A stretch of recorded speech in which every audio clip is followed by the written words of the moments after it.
Hi friends, welcome to మన ప్రజాకవి ఛానల్కి స్వాగతం.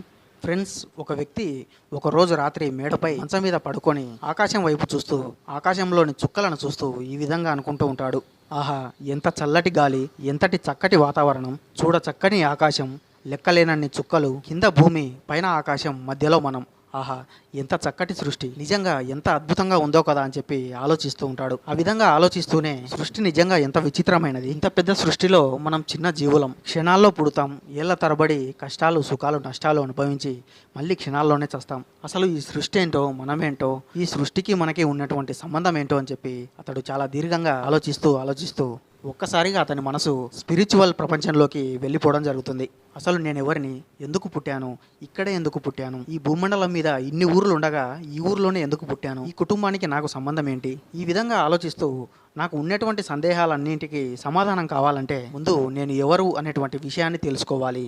ఆ విషయాన్ని తెలుసుకుంటే నాకు ఉన్నటువంటి సందేహాలన్నింటికి సమాధానం దొరికినట్లే అని చెప్పేసి ఆ మరుసటి రోజు ఉదయాన్నే అతడికి తెలిసినటువంటి ఒక గురువు గారికి ఫోన్ చేసి, గురువుగారు, నాకు ఈ విధంగా నా గురించి నేను తెలుసుకోవాలనుకుంటున్నాను, దానికి నేనేం చేయాలి అని ఆ గురువు గారిని అడగానే ఆ గురువు గారు ఈ విధంగా చెబుతూ, చూడు నాయన, నిన్ను నీవు తెలుసుకోవాలంటే ధ్యాన స్థితిలో కూర్చొని నీ ధ్యాసను నీ శ్వాసపై ఉంచి ప్రయత్నం చేస్తూనే ఉంటే ఒకానొక స్థితిలో నీ మనసు నీ ఆధీనంలోకి వస్తుంది.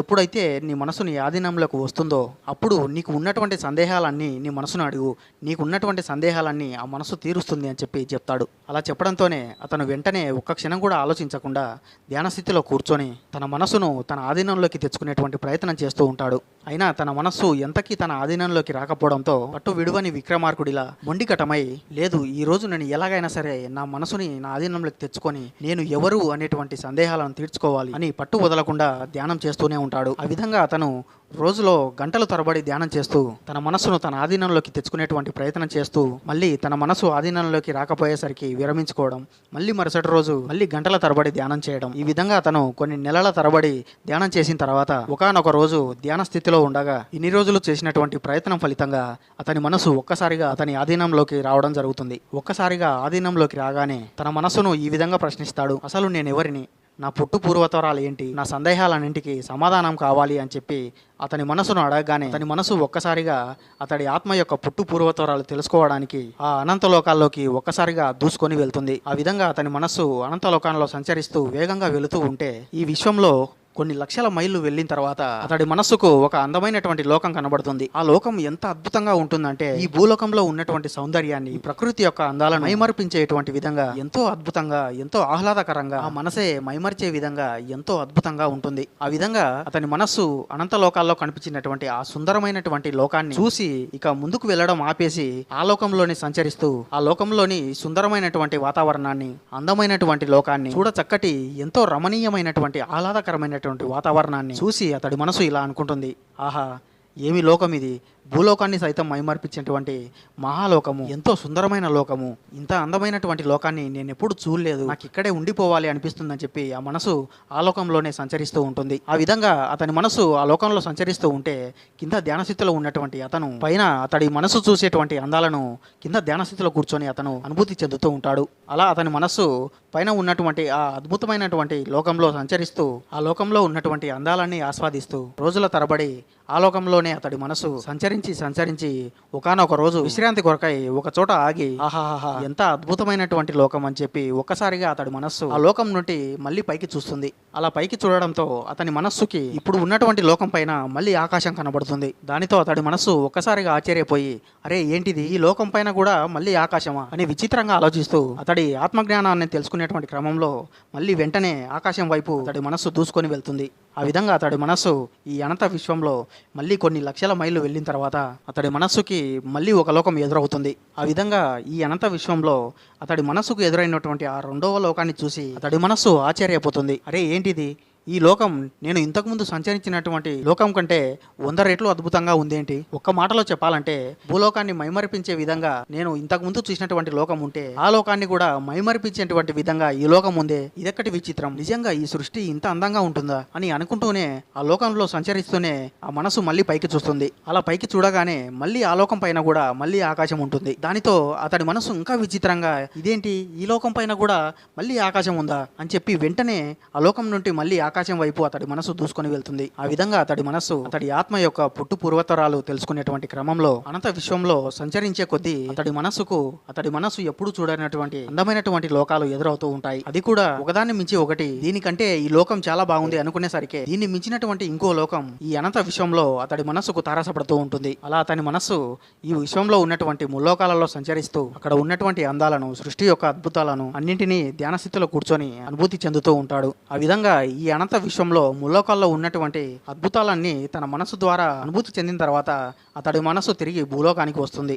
అలా అనంత లోకాల్లో సంచరించినటువంటి అతని మనస్సు తిరిగి భూలోకానికి వచ్చిన తర్వాత, ఆహా, నేను ఇన్నాళ్ళు అందమైన ప్రపంచం అంటే ఈ భూలోకం ఒకటే అనుకున్నాను, కానీ ఆ అనంత విశ్వంలో ఎన్నో లోకాలు ఈ భూలోకాన్ని మించి ఉన్నాయి, అది కూడా ఒకదానిని మించి మరొకటి ఉన్నాయి. మిగతా అందమైనటువంటి ఆ లోకాలను రేపు మళ్ళీ ధ్యానస్థితిలో కూర్చొని మళ్ళీ అనుభూతి చెందుతానని చెప్పి ఆ మరుసటి రోజు అతడు మళ్ళీ ధ్యానస్థితిలో కూర్చొని అతడి మనస్సును అనంత లోకాల్లో సంచరింపజేసి అక్కడ ఉన్నటువంటి అందాలను, రమణీయతను అతడి మనస్సు ద్వారా అనుభూతి చెందుతూ ఉంటాడు. సో ఈ విధంగా రోజు అతడు కొన్ని గంటల తరబడి ధ్యానస్థితిలో కూర్చోవడం, అతడి మనస్సును ఆధీనంలోకి తెచ్చుకొని అనంత లోకాల్లో సంచరింపజేసి అక్కడ ఉన్నటువంటి అందాలను ఆస్వాదిస్తూ అనుభూతి చెందుతూ ఉంటాడు. ఈ విశ్వం కూడా ఎంత విచిత్రంగా ఉంటుందంటే అతడు మనసు ఈ అనంత విశ్వంలో వెళ్లే కొద్దీ లెక్కలేనన్ని లోకాలు అతడి మనసుకు ఎదురవుతూ ఉంటాయి. అవి కూడా ఎలా ఉంటాయంటే, ఈ లోకం చాలా అందంగా ఉందంటే ఈ లోకాన్ని మించిన లోకం ఇంకో లోకం ఉంటుంది. ఆ లోకంలోకి వెళ్తే ఈ లోకాన్ని మించినటువంటి లోకం ఇంకోటి ఉంటుంది. ఆ విధంగా ఏ లోకానికి ఆ లోకం ఎంతో అద్భుతంగా ఉంటూ ఇంతకు ముందు సంచరించినటువంటి లోకాలను మైమరిపించే విధంగా ఎంతో అద్భుతంగా ఉంటాయి. ఆ విధంగా రోజు అతడు ధ్యాన స్థితిలో కూర్చొని ధ్యానం చేస్తూ అతడి మనస్సు ద్వారా అనంత లోకాల్లో సంచరిస్తూ ఎంతో అద్భుతాలకు, ఆనందాలకు, అందాలకు ముగ్ధుడైపోయి, ఒక మాటలో చెప్పాలంటే అతడి మనసును ఉపయోగించుకొని ఈ సృష్టిలో ఉన్నటువంటి అద్భుతాలను ఆస్వాదించడం ఒక వ్యసనంగా మార్చుకుంటాడు. సో ఆ విధంగా అతడు రోజు గంటల తరబడి ధ్యానం చేయడం అతడి మనస్సును అధీనంలోకి తెచ్చుకొని అనంత లోకాల్లో సంచరింపజేసి అక్కడ ఒకదాని మించి ఒకటి ఉన్నటువంటి ఆ లోకాల్లో సంచరిస్తూ అక్కడ ఉన్నటువంటి అందాలను, అద్భుతాలను అనుభూతి చెందుతూ ఉంటాడు.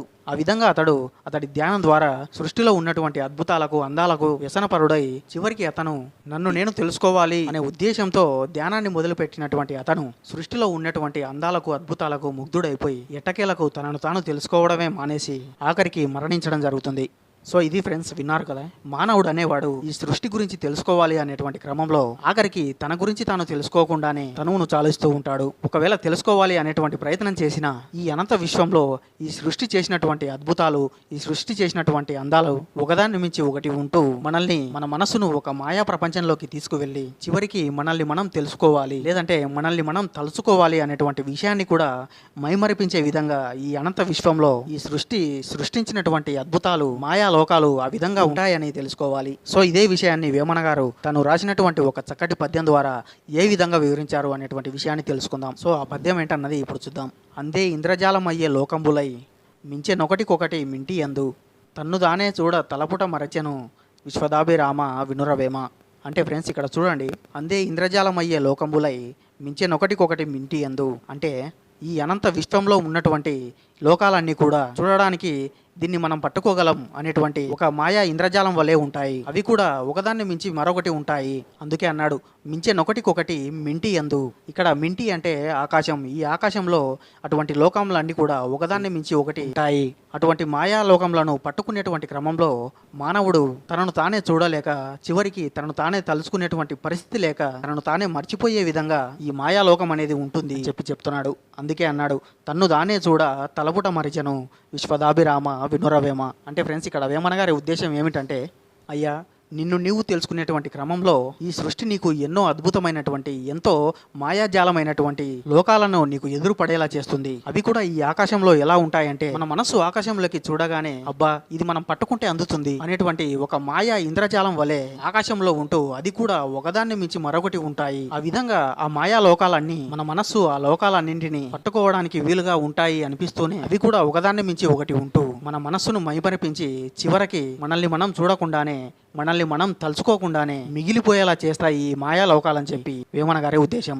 ఫ్రెండ్స్ ఒకసారి పద్యాన్ని మళ్ళీ వినండి. ఎంత అద్భుతంగా రాశారో చూడండి వేమన గారు. అందే ఇంద్రజాలమయ్యే లోకంబులై మించెనొకటికొకటి మింటి ఎందు తన్ను దానే చూడ తలపుట మరచెను విశ్వదాభిరామ వినురవేమ. సింపుల్ గా చెప్పాలంటే ఈ మాయా ప్రపంచం మాయలో పడి మానవుడు తనను తానే తెలుసుకోలేకపోతాడు అని చెప్పి వేమన గారి ఉద్దేశం. సో ఇది ఫ్రెండ్స్ విన్నారు కదా. మన సమాజంలో కూడా చూడండి, ఒక అమ్మాయి విషయంలోనో లేదంటే ఒక వస్తువు విషయంలోనో మనం ఒక వస్తువును వాడుతూ ఉన్నప్పుడు కొన్ని రోజులకి అదే వస్తువు కొత్త హంగులతో కొత్త కొత్త అందాలతో కొత్త కొత్త ఫీచర్స్తో మార్కెట్లోకి వస్తూ ఉంటాయి. సో అలా మనం ఎప్పుడైతే మార్కెట్లో కొత్త వస్తువును చూస్తామో ఇప్పుడు మనం వాడుతున్నటువంటి వస్తువు కంటే ఎంతో అందంగా ఎన్నో ఫీచర్స్తో రావడంతో మన మనసు మళ్ళీ దాన్ని కోరుకుంటుంది. అలా ఆ విధంగా మనం దాన్ని కొన్ని రోజులు వాడిన తర్వాత మళ్ళీ కొన్ని రోజులకి మార్కెట్లోకి ఇప్పుడు వాడుతున్నటువంటి వస్తువు కంటే మించి మరొక వస్తువు వస్తుంది. మన మనస్సు దీన్ని చూడగానే మళ్ళీ ఇప్పుడు వాడుతున్నటువంటి వస్తువును పక్కన పెట్టి మళ్ళీ ఆ వస్తువు కోసం వెళ్తూ ఉంటాం.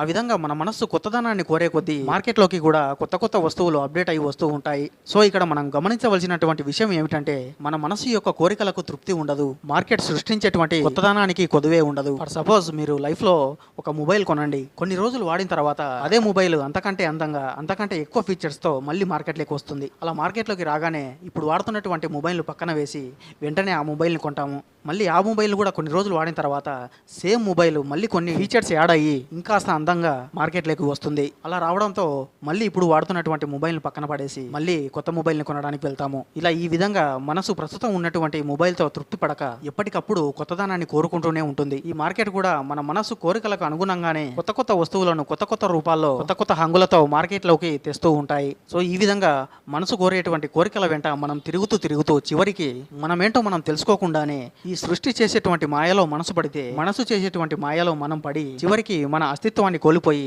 మనల్ని మనం తెలుసుకోకుండానే కనుమరుగైపోతాము అని చెప్పి వేమన గారు తన చక్కటి పద్యంతో చాలా అద్భుతంగా వివరించడం జరిగింది. అంతే కదా ఫ్రెండ్స్, నిజంగా వాస్తవానికి సమాజంలో కూడా చూసుకోండి, మనసు ఏ ఒక్కదానితో కూడా ఎప్పటికీ సంతృప్తి చెందదు. మన మనసు ఒక వస్తువును చూసినప్పుడు ఈ వస్తువు బాగుందిలే, ఈ వస్తువునే మనం పర్మనెంట్ గా ఉంచుకుందాం అనేటువంటి భావన ఎప్పుడు మనలో కలగదు. దాన్ని మించినటువంటి వస్తువు మళ్ళీ రాగానే మనసు మళ్ళీ ఆ వస్తువుపై మల్లుతుంది. కొన్ని రోజులకి అది పాతపడుతుంది. దాన్ని మించిన వస్తువు మళ్ళీ వస్తే మనసు మళ్ళీ దానిపై పడుతుంది. సింపుల్ గా చెప్పాలంటే మన మనస్సు కొత్త కొత్త వింతలను చూసే కొద్దీ ఈ సృష్టి కూడా దాన్ని మించినటువంటి వింతలను సృష్టిస్తూ ఉంటుంది. ఇదంతా కూడా ఈ సృష్టి చేసేటువంటి గారడి అని మన మనసు తెలుసుకోనంత వరకు మనము మన యొక్క అస్తిత్వాన్ని తెలుసుకోలేము. సో ఇది ఫ్రెండ్స్, విన్నారు కదా. మరో వీడియోలో మరో పద్యంతో మళ్ళీ కలుద్దాం. అంతవరకు సెలవు. Keep watching.